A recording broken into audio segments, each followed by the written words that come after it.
Hi, I'm Michael Fields. Welcome to this edition of The Media. We have various issues to discuss this week, and our panel is here to share their insights with you. Most of our panel is here. Heather Page Preston and Dr. Frank Aycock, both of the Department of Communication. Thanks for being here. We have been talking a lot about Europe and the financial condition of Europe, in particular Greece, but not far behind Greece, Italy, Portugal, Spain, almost all the way across southern Europe. There was an article I sent to you from Time magazine that drew some parallels between the situation in Europe now and and these are stretching parallels, the Weimar Republic in Germany and the rest of Europe after the First World War. What I guess I'm asking is this: do American media consumers know what they should know about economic matters? How well do we in the media explain economics to our readers and viewers and listeners? Personally, I don't think we do a very good job at all. How come? In mainstream media, anyway. How come? That I don't know that I can answer, but I do know that the information's out there. One of the more interesting articles that I've read recently, and I'm sorry the reference slips my mind, compared what happens in the European Union with what actually happens in the U.S. And it used Massachusetts and Kentucky as an example to make very complex economic situations simple.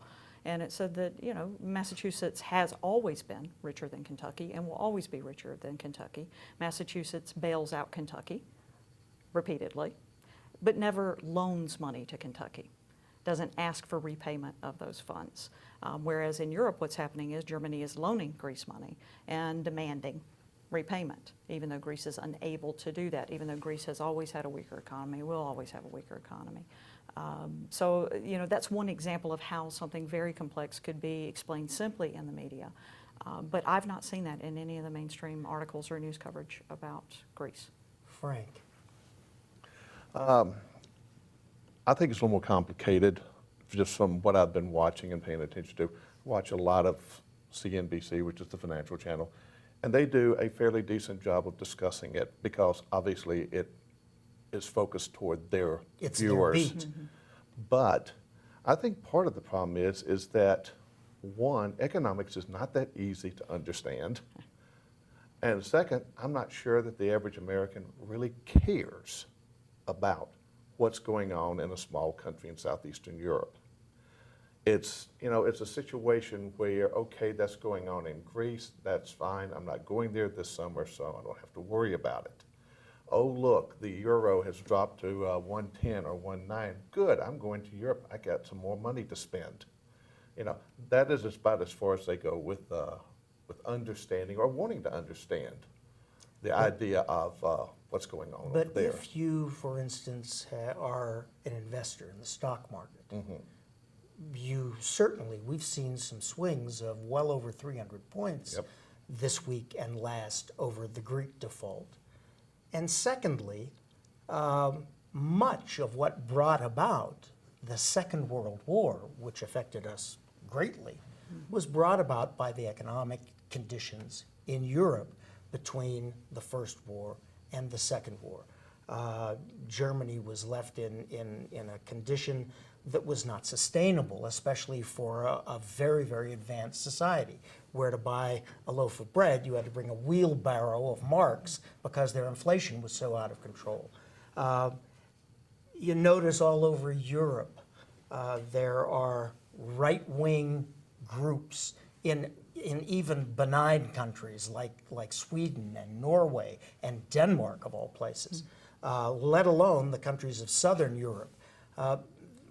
Are these not potential breeding grounds for world trouble? Is that too far in advance for us to really be worried or concerned about that? Well, let me go to the first half of that, what you were talking about, the Weimar Republic. Part of the problem there was the penalties that were put on Germany by the Allies. Okay, so this was forced upon that country. Interestingly enough, Woodrow Wilson didn't want to go that route, but the countries of Europe outvoted him. What's happened in Greece, what's happened in Spain, what's happened in Portugal, what's happened again in Ireland is all self-inflicted. That's true. And so it's been a situation of, especially in Greece, every time there's somebody that wants to have a government that wants to have an austerity program They get to voted try out to of get office. they get voted out of office. And in fact, it goes further than that. They start rioting. They close down the airport. They close down the streets. You can't get around, and so the government backs off. You know, if you notice the Greek prime minister has just said, okay, at this coming Sunday's vote, which is the 5th, vote no on the referendum to pay this money back. You know, here's the head of the government telling the people, I want you to vote no. And Which is in essence a vote for default. and move out of the European Union. And I think what scares people more, the investors, okay, the average person doesn't, but the investors, is the fact that as goes Greece, so goes Italy, Spain, And then, and and then the EC. everything explodes. You know, because you can't separate the monetary union from the government union, but even that is not. That is really instead of a union, a confederacy, because they don't even have a constitution for the European Union. That was actually voted down, and they've never been able to pass one since. Let me, historian Thomas Carlyle called economics the dismal science. All of us have heard that, but I wasn't quite sure until I looked it up who had come up with the. Is it so tough to report and to make comprehensible that the media sort of gets a buy in not even trying? Now, for instance, the Marketplace twice a day on NPR. It's not produced by NPR. It's by, I think, American Public Media, but it's run on NPR. They do a fabulous job on the radio without the benefit of charts and things, making these things understandable. It seems to me there ought to be a huge niche for that. CNBC, Bloomberg try to do that, but somehow they don't have the facility for making it interesting to watch. Now, part of it, of course, is that it's very hard to make this interesting to watch. But don't we sort of owe it to ourselves to do that? Oh, absolutely. I think we owe it to the public to do that. I think we have to tell a story in a compelling way. That's essentially what we are, right? Storytellers. Communicators. So why are we not doing that is the question. And like you say, if you can do it on radio without the benefit of any visuals, why can you not do that on television? Why can you not write a compelling story? And I don't think it should be limited to specialty channels either, because that creates an access problem. Not everybody can afford cable packages or satellite packages that have these stations. We need everyday media covering it, stuff that people have access to on a daily basis. It's interesting to know. I mean, I'm waiting for you to hop in and say nobody will watch it, you won't be able to sell spots. But interesting. No, I won't say that, believe You it or won't? not, no. But I will say this much. You've got a lot of news to cover. You're not like NPR where you can devote a half hour or an hour to a particular topic. And so because of advertisers, you have to have a more fast-paced program. And so by having a more fast-paced program, you can't say, okay, well, for the next half hour, we're going to talk about Greece. We're going to talk about the economics of it.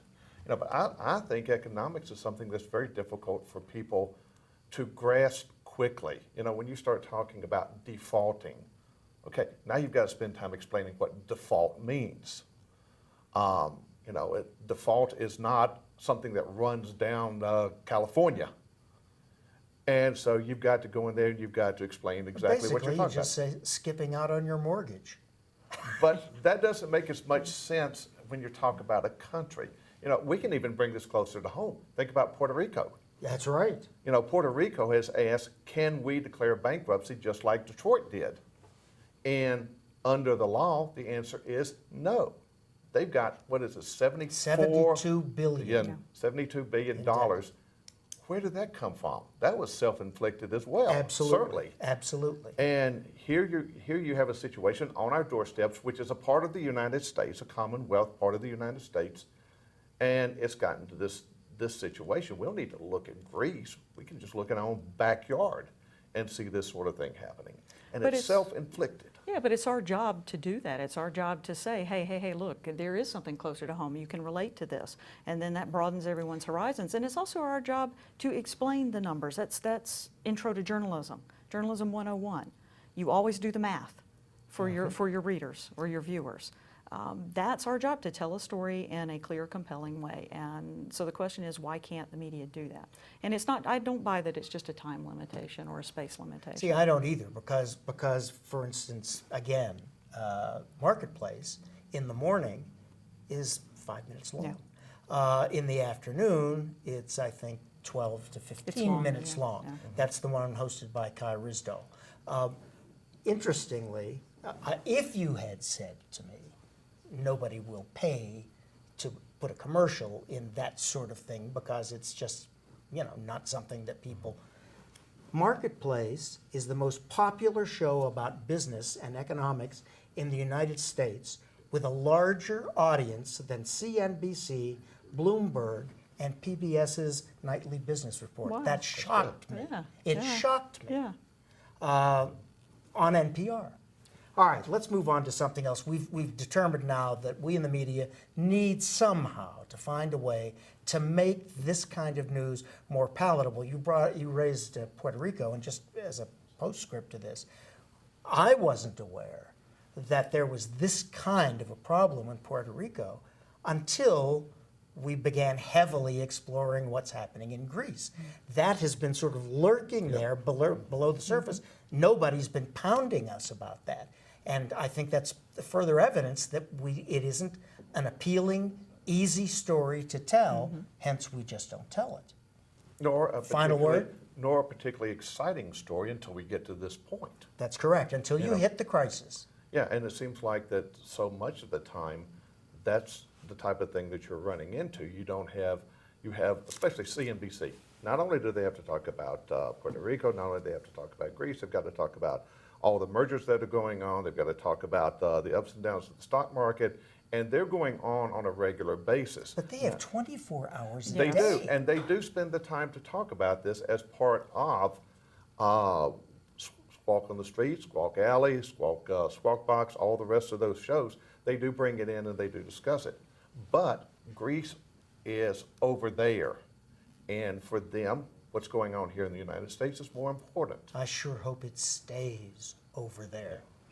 Okay, let's move on to something else. More fun, easier to talk about.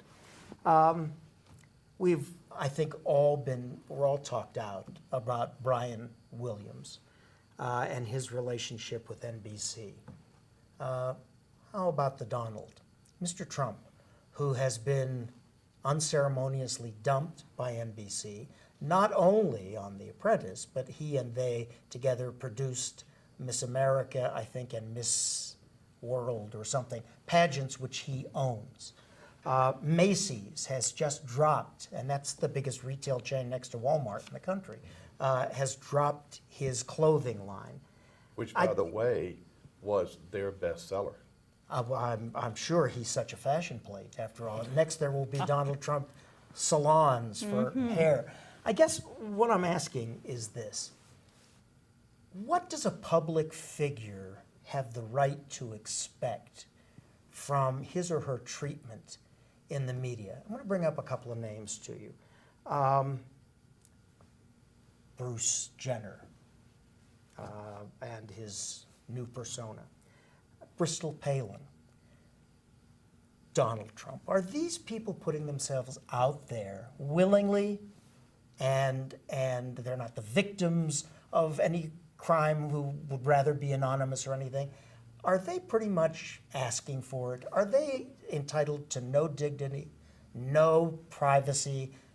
Not that they're really craving privacy, but are they fair game by being public figures? What are the rules? I'd rather talk about the fairness aspect. You know, what people think of as fair isn't necessarily the job of a journalist. The job of a journalist is to report, right?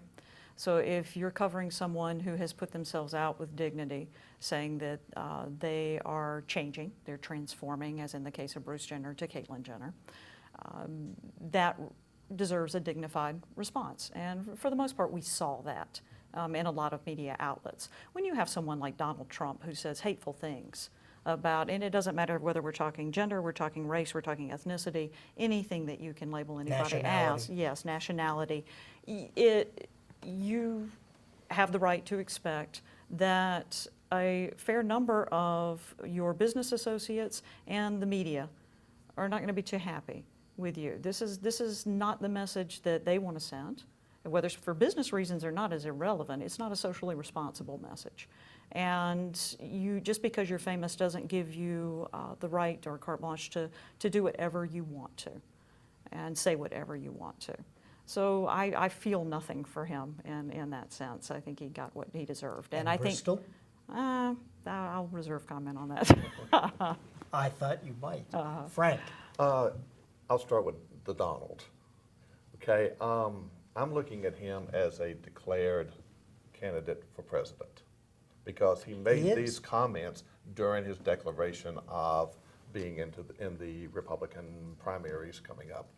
Okay, that automatically disqualifies him from NBC because every time that he was on NBC, his show The Apprentice, you know, every time he says you're fired, every time that picture shows up, okay, everybody else gets time to be able to put their ads on. Latest count, 14. Less Donald, 13 candidates. Right. And probably 175 more, at least. But, you know, so it doesn't surprise me. This was just a convenient excuse. They're going to have to pull the show off the air anyway. Okay. He made it a nice, convenient excuse. But what about their co-production deal with the two beauty pageants? That's different. That and Macy's is very much different, and that's due to his personal ego getting in the way of his brain. And that, you know, I can agree with that. I think somebody will pick it up. And I think, you know, ABC, CBS, Fox, CW. Fox, no doubt Fox. Somebody will pick up those two pageants, so I don't think he's really worried about that. The Macy's thing, you know, the question is how much does Macy's put into his coffers? If Macy's, and I don't know the answer to that, if Macy's is 1% of his annual revenues, then he's not going to care. If it's 30%, then that may make a difference. But my guess is that probably the Macy's line of clothing that he has probably does not add a whole lot to his bottom line because his main thing is real estate. But it has put a huge American corporation on record as disapproving of this man and the things he says. That's my interest point in this, is the social responsibility Exactly. aspect of it, because just like you said, Americans don't care about economics. They're not analyzing it from that perspective. That's true. They're not looking at Donald Trump's pocketbook wondering how it's divvied up. They're looking at the message that's being sent to them. Whether they're conscious about it or not, it has an effect on them. And when they see corporations stepping up and saying, for whatever reason, or you know, however much they don't contribute, saying this is not what we want to be associated with, it sends a very powerful message.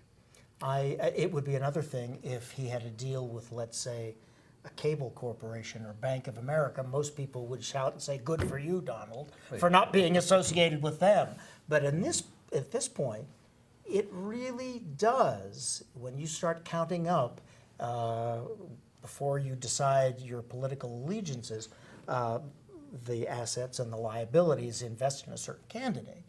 The fact that this guy is considered too disreputable to be in a business relationship with a department store chain, who also have relationships, I'm sure, with some other disreputable types, singers and rock people and things like that, who are considered okay. Sorry, I mean, you just came from the Stones.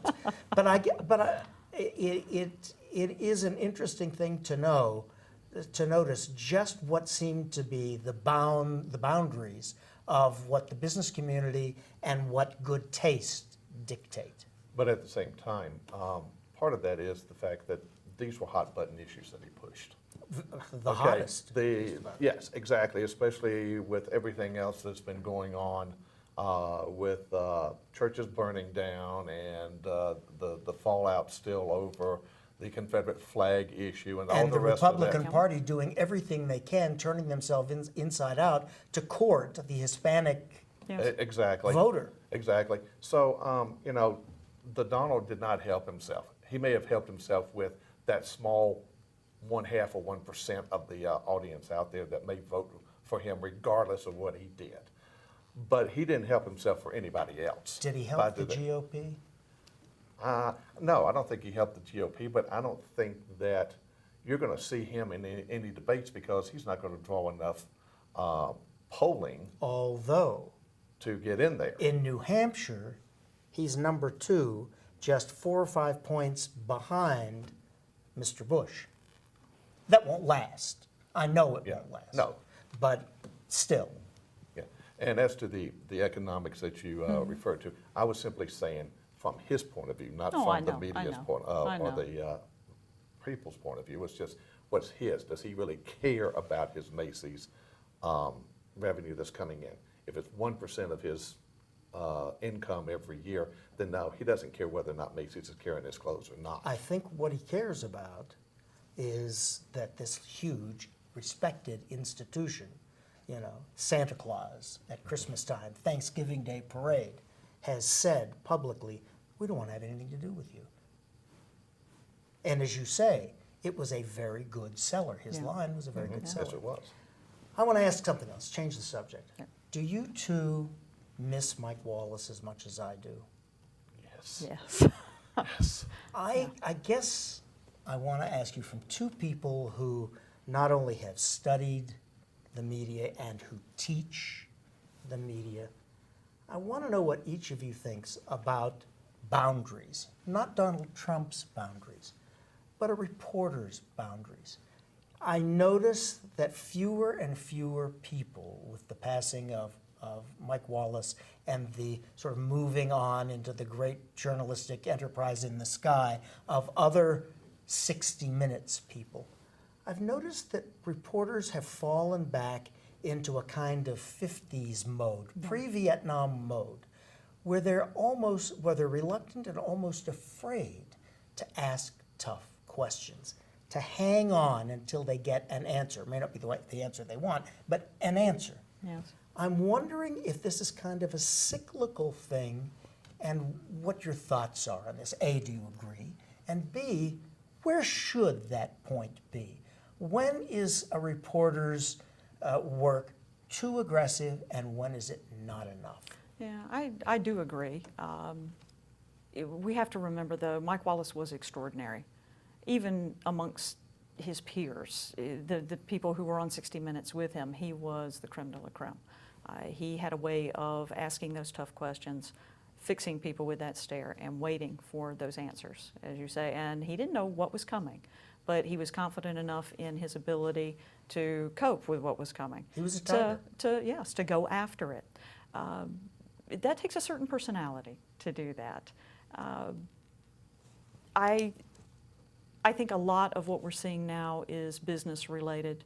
I don't think people are willing to take so many risks in terms of alienating the public. There's so much about mudslinging, not just during election years, but all of the time these days in the media, that any organization that's asking tough questions gets a reputation of just rabble-rousing, of not really, they're doing it for ratings. They're not really asking tough questions. The public gets uncomfortable with people being put under a spotlight. And yet, that program, which owes its reputation Oh, yeah. to that, is still, how many years That's later? what I always decades point later. out. And they had no problem keeping their sponsors. Did you see, Frank, we have just 2 minutes left, Leslie Stahl's interview with the CEO of Duke Energy?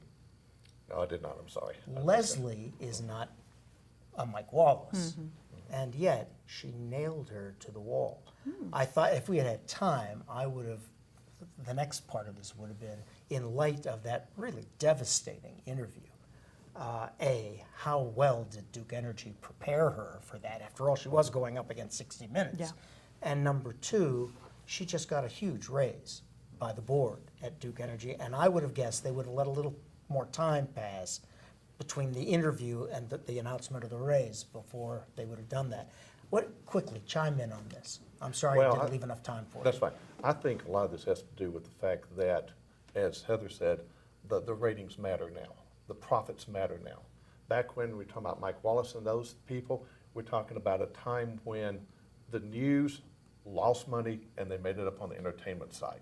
Today, that's not the case. Today, everybody has to make a profit, including the news. Could it be the difference between Bill Paley's ownership of CBS and Sumner Redstone's, who ran movie theaters, who's a businessman, not something with his name on it? That's exactly right. Or Comcast NBC, ABC Disney, all of those. Different ownership. Different ownership, and none of those are news people. They're all corporations. Yep. Terrific. This was great. Thank you both, as ever. That's our program. Thank you for watching. We'd like to hear from you, and you can reach us anytime you'd like to with your comments and your suggestions at www.watchapptv.com. Until next time, I'm Michael Fields.